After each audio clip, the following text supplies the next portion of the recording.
Toka Manyema na kwa kusidi Kivu, siwezi nikarudia bila kugombana sasa. Yo president atuambia twende tugombane. Na kukikuwa maongezi ya chini chini kwetu yakuwa atupatie ile maordre ya kusema kama beko na maongezi. Wanatuambia ni kwenda kupigana. Na wakati wenda labda kishaza kusikilizana, nini kama vile takuwa maamuzi yako kama vile kiongozi? Tutamugeuka nani president. Jua alitukuta tuko batoto ya nchi na nchi yetu. Akiitika Mnyarwanda ingie ndani ya nchi, tutamugeuka. Kila kitu kinakuwa kiko na faida, kamanda. Sijui nini ambayo mmeweza kuelewana, na serikali ya Jamhuri ya Kidemokrasia ya Kongo, kwa sababu ukiangalia kwamba sasa hivi inasemekana kwamba vita inakuwa ni ya maslahi. Nini ambayo uliweza kuelewana na serikali ya Jamhuri ya Kidemokrasia ya Kongo? Rais aliita batu Kishasa akabaambia kusema kama anatutegemea si wazalendo.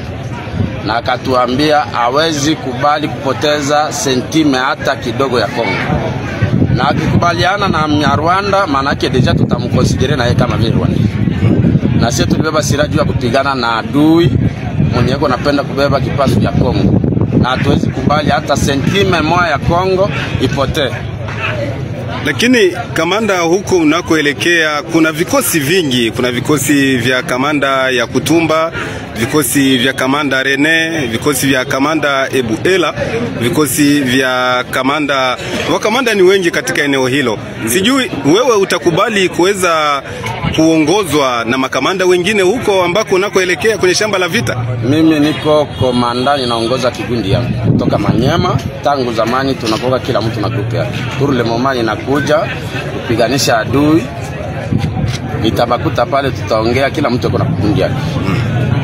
Niko komanda, ninaongoza trupe yangu.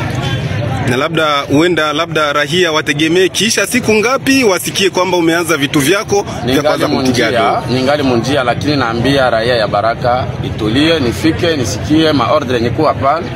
Lakini tuko naongea na mzee William, ninamwambia kufika yangu ile mamichezo ilikuwa haitoshe. Kufika yangu ya Uvira, kama alikuwa naongea na adui, kama alikuwa anacheza na FRDC, sisi tuko zamani tulishakamata silaha, tuko miaka na miaka ndani hapo.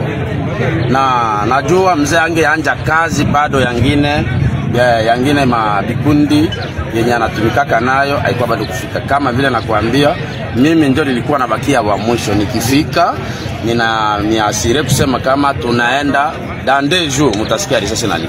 Labda katika vikosi ambavyo vimetangulia huko Bukavu, kikosi kipi ambacho unaona kwamba kinaweza kikazidi kikosi chako nguvu?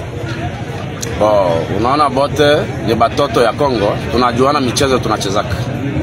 Kila mtu unaona hata ndani ya kabumbu kuko numero 5, numero 4, numero 10, kila mtu yuko nafasi anapikaka nani kabumbu, nani numero yake.